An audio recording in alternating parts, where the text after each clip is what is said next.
Hey guys, it's BB Trincat here and welcome back to another video. So before we get into this one, again, apologies for the lack of uploads lately. I have been doing kind of reduced upload schedule because of basically the lack of stuff going on in the trading card world, but I do have some quite big ideas hopefully planned for summer. I won't reveal those yet in case they don't come off, but obviously hopefully they do. But anyway, at the moment, less uploads, as you probably noticed. Anyway, what I'm going to be doing today is actually taking you around this place where I record. So this is where I record obviously all of the videos basically set up like this, all of the openings, binder updates, etc. And I did do a setup tour quite a while ago, but it's virtually unrecognisable since then. So I'm going to be taking you around the new one. And yeah, let's get started. I will take you off this tripod, and this is what I see when I'm recording. So we will start on that side of the setup. And yeah, starting with the Facecam camera itself. It's on this little mini tripod so that it can stand up fully on the table and not go too high.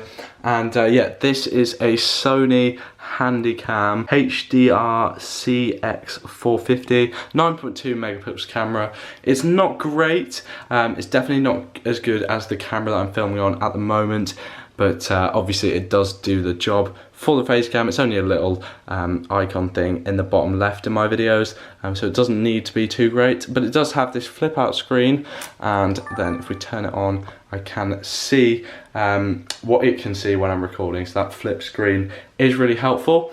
By the way, I will put links to all of the equipment I use in the description down below. But yeah, behind that we do have those two lights. They actually look a little bit uneven at the moment for some reason. But these two lights, their purpose is simply to light up the face cam.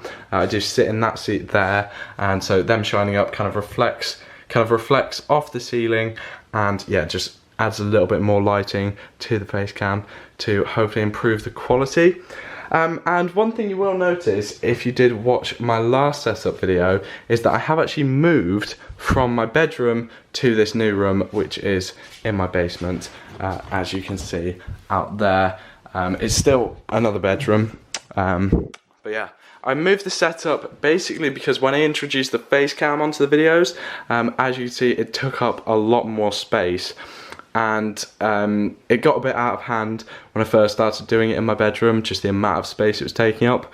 So I ended up coming down here where I could fit everything in just how I wanted.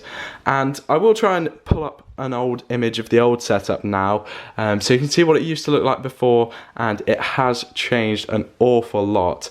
And it's basically thanks to how much support you guys have shown on the videos. Obviously I do get money back from advertising on my videos, and so I have managed to invest that into kind of the place where I want to record these videos, with all the equipment that I want to use.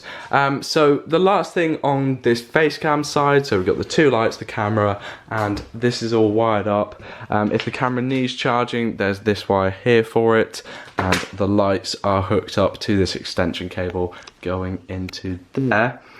And yeah, I think that's it for the face cam side. On the other side, we do have another two of these big softbox lights, and these ones, the purpose for these is to shine down on the cards that I'm opening here. Obviously, I'm recording with the camera I'd usually use here, but it is a Canon G7X Mark II that sits on the top of this tripod.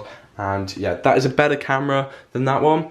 That one films in 50 frames per second, and this one films in 60. So I do now, since I got that camera, I do all my videos in 50 frames per second. It's just a bit smoother than the usual 24 frames per second that I did on my old camera before I got this current one. But so these lights, they do shine sort of more forward than you'd expect. They used to be a bit like that, but I found that was kind of shining too much light on the side of my face and made it look a bit weird. So they point more forward now, but as you see, if we get a card here, it still lights it up very well in my opinion. And so we've then got another tripod. This one is the Velben EF51, and yeah, that obviously stands on the floor, so it needs to be a bit higher than the mini tripod I use for the face cam. And so one of the other problems I've had is when I first tried to do this, this tripod was basically obscuring too much, and basically I can't properly extend round it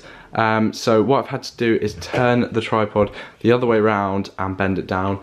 So the camera still fits on, as you can see, but it does just mean that all that's covering is the camera rather than this whole pole and everything as well. But yeah, this is also hooked up. We've just got the 2 lights here, and then it's a battery powered camera, and that extension cable goes into the previous extension cable as well. So yeah, I think the final thing, we do just have a green screen there, which is so that on the face cam I can just take away the background and leave it in that bottom left, as you will have seen in my videos, and that's just pinned up onto the wall, as you can see. But I think that is about everything in my setup. So yeah, again, thanks a lot for all the support across the years, which has allowed me to get a setup with as good equipment as it does. If you have enjoyed today's video, please do smash that thumbs up button. I may follow this up with another behind the scenes, kind of the wider production of my videos. But yeah, smash that thumbs up button if you want to see that, and of course, I'll see you next time.